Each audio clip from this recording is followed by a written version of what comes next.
Баршаңызға сәлем, есімім Ұлпан, арнама қош келіпсіз. Басында бұл арнадан тоқыма және қолөнерге байланысты, соның ішінде тігінге байланысты жұмыстармен бөлісіп отырамын деп айтып кеткенімдей, бүгінгі сабақта көп реттік төсеніштің тігілу жолымен бөлісемін. Бүгінгі сабақта қолданатын матамыз сатин матасы, 100% мақта. Бұл бізде төсеніштің сыртқы беті. Қазір мен төсенішті тағы бір көрсетіп кетейін. Сыртқы бетінде дәл осы мата қолданылады. Ортаңғы бөлігіне, енді келесі кезекте ортаңғы қабатына келсек, мен басында фланель матасын қолдандым. Тек қана ақ түсті. Фланель матасы ол бізде міне қазір көрсете кетейін, менде осындай көк түсті принтпен бар. Мінекей. Мынау бізде сыртқы беті болса, ішкі беті осындай көріністе. Бұл да 100% мақта. Көпшілігіңізге белгілі, бұл бізде балаларға арналған жөргекте қолданылады. Және де қателеспесем, помази және байка деп те айтылады. Помази жейде немесе пижама көрген шығарсыздар. Енді жөргекті бәріміз білеміз деп ойлаймын. Фланель матасы десеңіздер, мата сататын жердің барлығы біледі. 100% мақта және тек қана ақ түсін қолдануға кеңес беремін ортаңғы бөлігінде. Себебі басқа түсі бізде көрініп қалады. Енді мен соңғы кезде осы дәл фланель матасын ақ түсін таппағаннан кейін басқа нұсқаны таңдадым. Бұл менде трикотаж, бұл да 100% хлопок. Бұл матадан көбіне киімдер тігіледі, бізде футболка немесе лонг слив. Бұл фланель матасына қарағанда қалыңдау болып шықты төсеніштерім. Бірақ соның өзінде мен енді ортаңғы қабатына дәл осы нұсқаны қолданамын.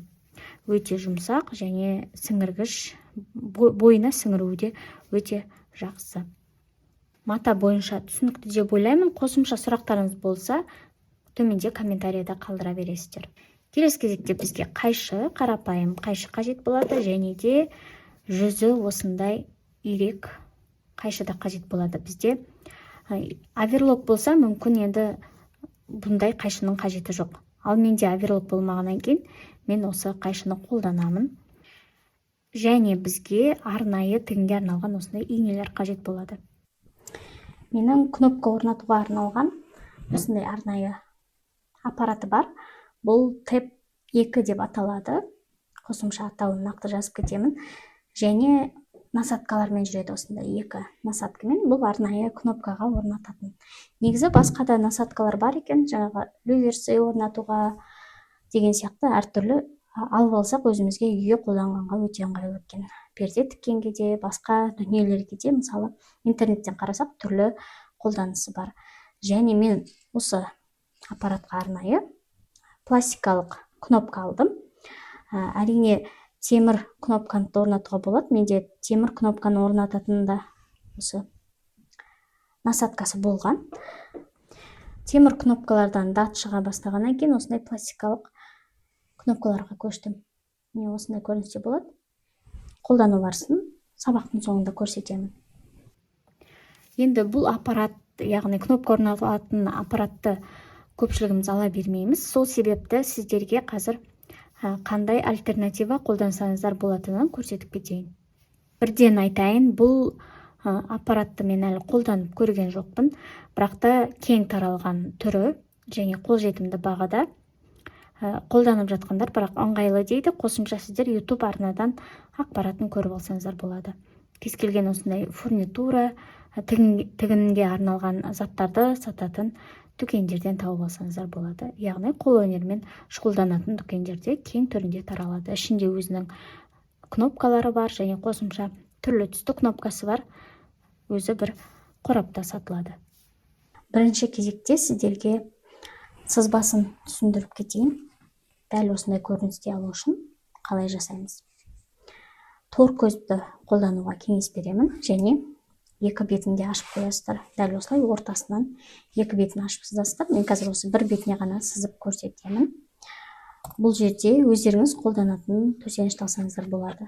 Мысалы дүкеннің ежедневкасын қойып осылай сызба жүргізіп аласыздар. Әрине, кейбір емес, негізі дүкеннің ежедневкалары орта жақ кішкене ойық болып келеді. дәл сол көріністе қойып сызбаны жүргізіп алғаннан кейін шектерін осылай түзу болатындай сызғышпен сызып аласыздар. Және мен сіздерге ені, ұзындығы менде қанша, және осы қанатшасы қанша сантиметр, сол параметрлардың барлығын жазып кететін боламын. Мен сіздерге жай ғана осы қалай сызып аласыздар, соны қазір түсіндіріп кетемін. Қосымша түсіндіріп кетейін, қараңыздар. Ұзындығы 20 сантиметр, ені 8 сантиметр, және қанатының доғал басталатын тұсы шамамен 8 сантиметр, және қанатының ұзындығы 5,5 сантиметр. Одан кейін қанаты сәл кішкене қиғаш түсетіндей көрініске алып келеміз дедім. Және қанатшасы 3 сантиметрмен бітеді, және ортасы, шамамен ортасы 5 сантиметр. Осылай сіздер нүкте қойып отырып, мысалы осы тұстан нүкте қойып, келесі осы 5,5 сантиметр ұзындықты алып келгеннен кейін осылай араларында нүкте қойып отырып, қиғаш сызық жасап алсаңыздар оңай болады. Енді бұл жерде қанатшасын ортасынан жасаймыз. Дәл осы ортаңғы бөлігінен өлшейсіздер неше сантиметр, ортасына нүкте қоясыздар. Міне қазір мен сызғышпен өлшеп ортасын белгілеп алайын. Менде 20 сантиметр, 10 сантиметр міне қалдырдым. Енді осы қанатшасын жасау үшін қараңыздар, 4 сантиметр жасаймыз қанатының енін. Ол үшін ортаға, қараңыз, орта нүктеге мен 2 сантиметрді қойдым. Демек, мына тұсынан бір белгілейміз, және 4 сантиметрден бір белгілейміз. Одан кейін шетіне осы нүктеден өлшеп отырып, мына бетіне де белгілеп алайық. Шетінен де яғни нүкте қойып аламыз. Міне осы 2 нүкте қойдық. Енді осыдан шетке қарай менде 5,5 сантиметр ұзындықта сызылған көлемі. Келесі жоғары жағынан да дәл солай 5,5 сантиметр көлемінде жасаймыз. Және қосамыз. Енді қараңыздар. Бұл тұста біз доғал жасауымыз керек. Дәл осы көрініске келетіндей, міне, доғал жасап аласыздар. Бұл жерде енді өздеріңіз осы сызықтан түсіп отырып, ақырын доғал жасап кетесіздер. Осындай көріністе доғал жасайсыздар. Және байқасаңыздар, менде осы тұсы да қиық болып түскен. Сол үшін кішкене осылай қиық түсіреміз. Қараңыздар, мына шетінен де мына сызықпен сай келу үшін. Және келесі бетінен де дәл солай қиық жасап аламыз. Бірінші белгілеп алайын, мен осы тұстан мысалы аяқтаған екенмін. Және осылай келіп, енді төмен қарай осы тұсты белгілеп қояйын да, қиық түсетіндей сызық жасаймыз. Міне, қанатшасы шамамен осындай көрініске алып келдік. Екінші бетінде дәл солай жасаймыз. Бұл жерде енді мен екінші беті дұрыс болу үшін бірінші осы қағазды қиып алғаннан кейін 2 бүктейміз. Міне, түсінікті болу үшін сіздерге көрсете кетейін. Мысалы осылай ортасынан, тура дәл ортасынан бүктеймін да. Ортасынан бүктеп алғаннан кейін қайшымен осы қиып шығамыз. Сол кезде бізде 2 бөлігі де бірдей болады. Міне, осындай көріністе қиып аламыз.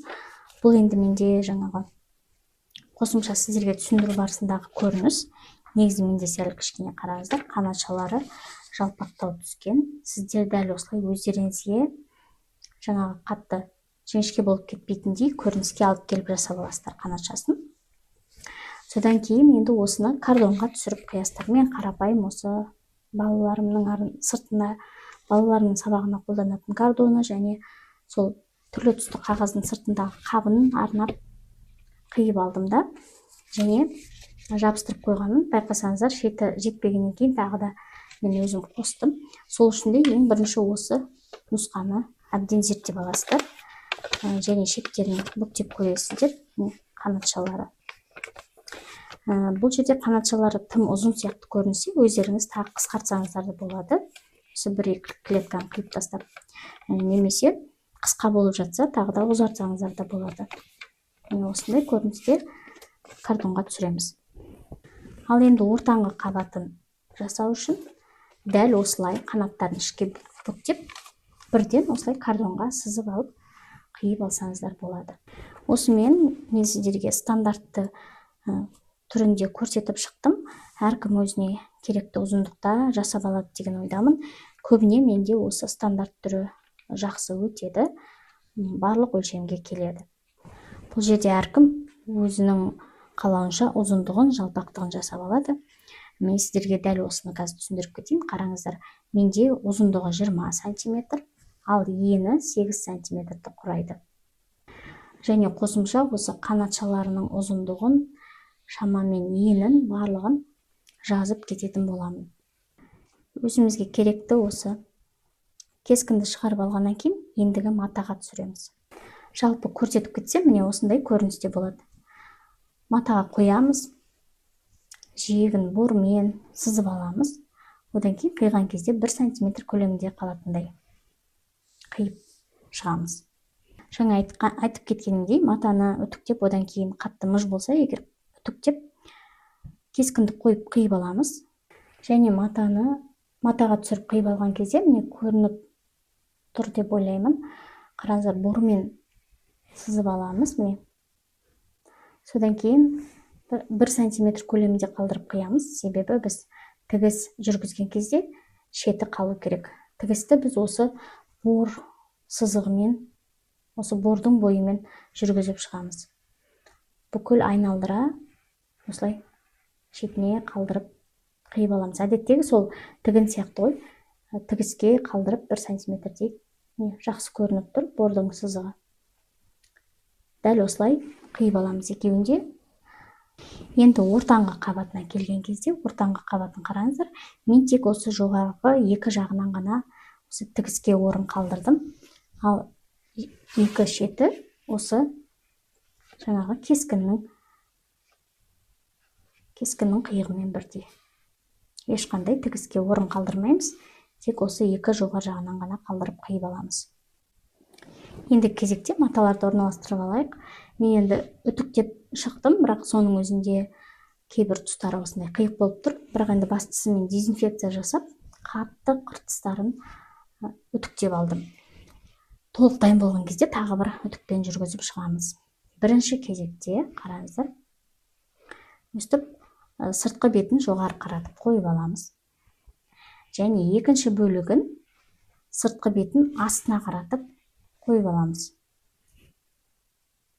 Екеуіне, яғни бір-біріне оң беттерін теңестіреміз, беттестіреміз. Бұл жерде енді қиып алған кезде кішкене шеттері бір-біріне қатты сай келмеуі мүмкін.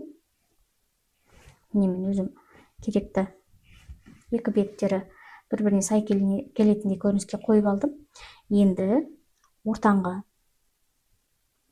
қабатында орналастырамыз. Және бұларды бекітіп қоямыз арнайы осындай инемен, тігінге арналған осындай инелер. Бұны бекіткен кезде біз келесі бетінен бекітеміз, яғни мына тұстағы бордың сызығынан жоғары жағына қойып бекітіп шығамыз. Енді мен қазір осы бөлігін, келесі бір қанатын және ортасын бекітіп аламын осы инемен.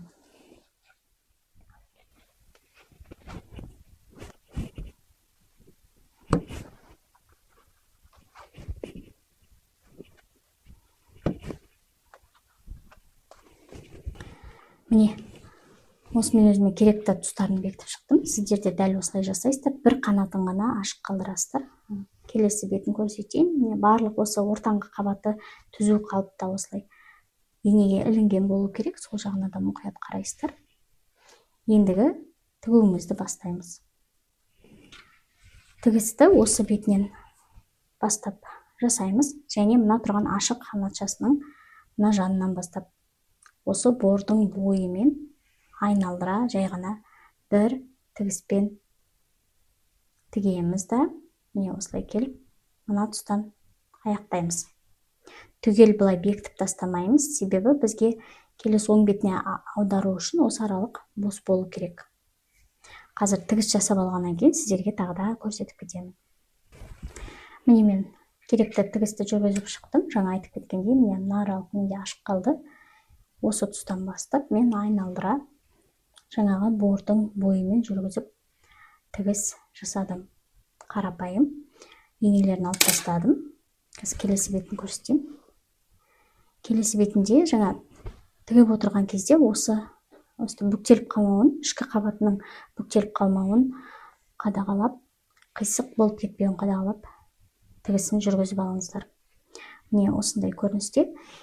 Келесі кезекте жүзі осындай толқын немесе осындай үшбұрышты зигзаг көріністегі қайшық қажет. Біз қазір шетін айналдыра қиып шығамыз.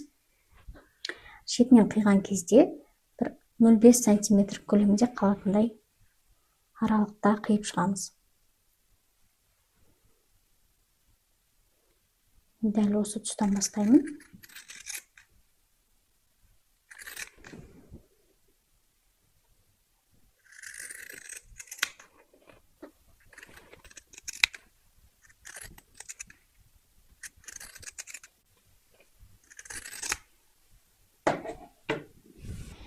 Келесі кезекте сыртқы бетіне айналдырып алу керек.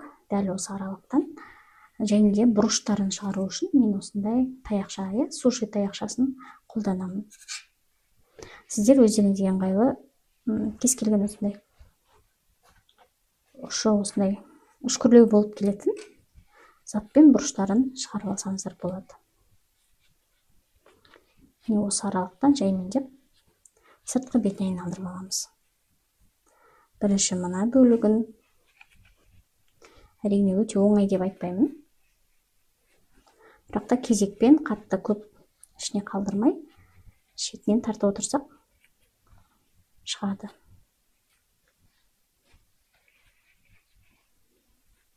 Қазір мен камерадан бөлік шығарып алайын. Бірінші осы бөлігін шығарам, одан кейін келесі бөлігін.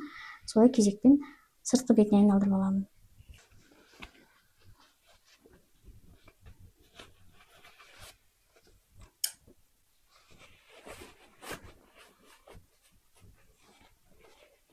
Міне осылай суши таяқшасының көмегімен бұрыштары барлығы жақсы көрініске келеді. Қалып қалған тұстарын осылай шығара аламыз.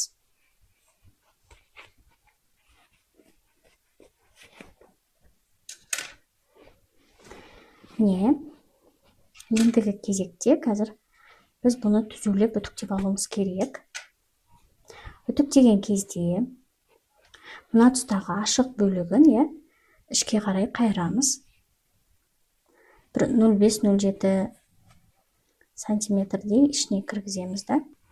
Не осылай ішке бүктеген көрініске алып келеміз. Және дәл осы қалпында барлық тұстар осылай жиырылып қалмайтындай көріністе үтіктеп аламыз. Мен енді үтіктеп алдым. Және жаңағы шеті міне ішке қайтарылды. Және осы бүктеліп барлығы үтікпен басылды. Енді 1-2 тігіс жүргізуіміз керек. Ортаңғы қабатын бекіту үшін қараңыздар, осы бөліктерінен осы тұстан бір ұзын тігіс және келесі осы тұстан ұзын тігіс жүргізуіміз керек. Мына тұсындағы, мысалы бізде осы тұстан аяқталады жиегі. Біз сол жиегінен сыртқа шығып кетпейтіндей, кішкене орта жағына келетіндей осы 2 тігісті жүргіземіз. Және мына бетіндегі жаңағы ашық тұрған аралыққа да бекіту жасаймыз, яғни тағы да 1 тігіс жүргізіп шығамыз.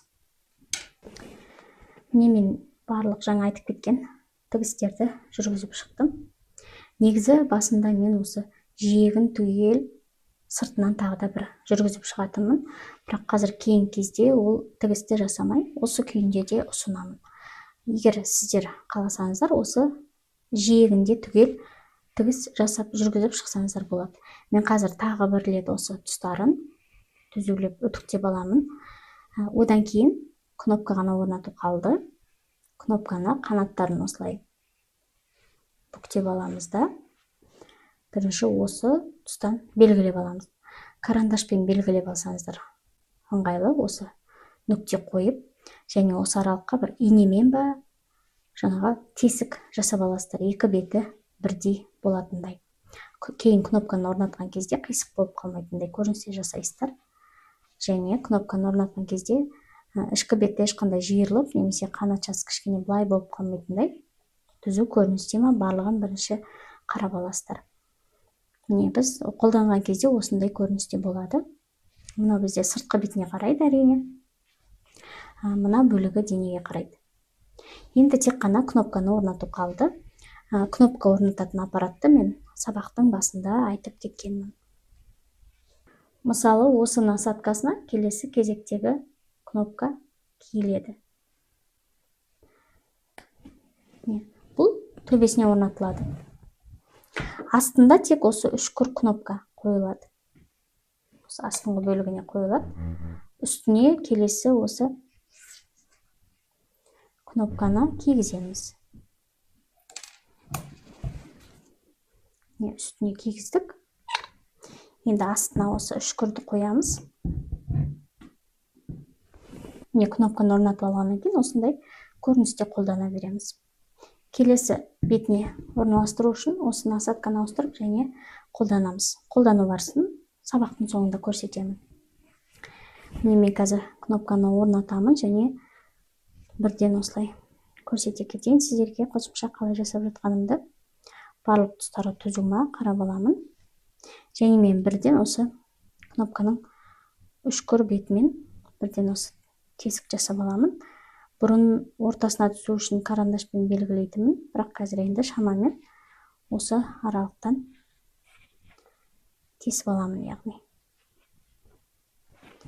Ішкі бетіне де шығатындай көріністе.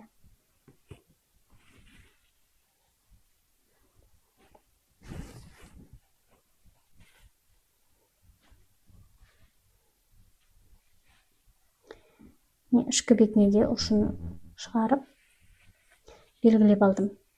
Яғни кнопкаларды орнатқан кезде қазір маған қиын болмайды. Яғни кнопкаларды орнатқан кезде қазір маған белгілі болып тұрады. Қай тұстарына орнату керек. Енді жаңа мен басында дайындап қойғанмын. Және қараймын, қай тұсына орнатамын. Мынау бізде беткі жағы болады. Негізі осы кнопканы осы аралыққа кигізіп барып орнатқан ыңғайлы.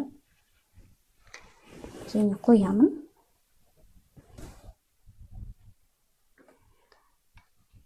Астыңғы бөлігіне қойып алғаннан кейін мына бөлігінен басып бекітеміз. Бізде кнопка орнатылды.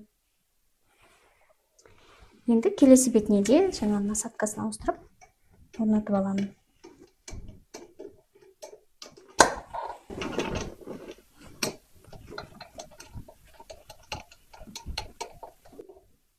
Және бұл жерде орнатқан кезде кнопка қалай қарай қарайтынын жөндеп алайық, қараңыздар. Беткі бөлігі болса, демек ішкі бөлігінде керісінше астынан келетіндей болады. Қазір айырмашылығын көрсетіп кетейін көрінісін.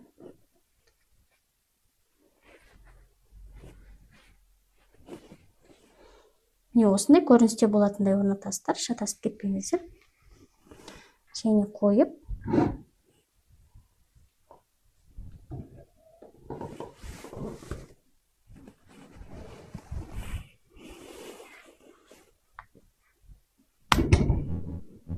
екінші бетінің де кнопкасын орнаттым. Енді бекітеміз. Осымен дайын. Ешқандай кедергісіз көрсетіп кетейін. Осындай көріністе болады.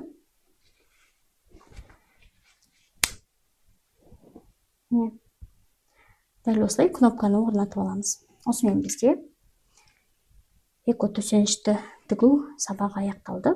Қазір тағы да қосымша үтіктеймін. Негізі бұл эко төсенішті тігіп біткенше үтіктеуі де көп болады. көп үтіктеген сайын меніңше дезинфекция да жақсы жүріп тұрады. Және мен бұл күнделікті төсеніштен басқа қосымша етеккірдің соңғы күндеріне арналған және де етеккір кезінде қолданатын қалың төсеніштерді тігіп сатқан болатынмын. Қосымша егер оның жасалу жолы қызықты болса, мен келесі бір сабақтарда көрсетіп кететін боламын. Осымен эко төсенішті тігу сабағы аяқталды. Пайдалы болсын. Сіздермен болған мен Ұлпан. Келесі сабақта кездескенше сау болыңыз.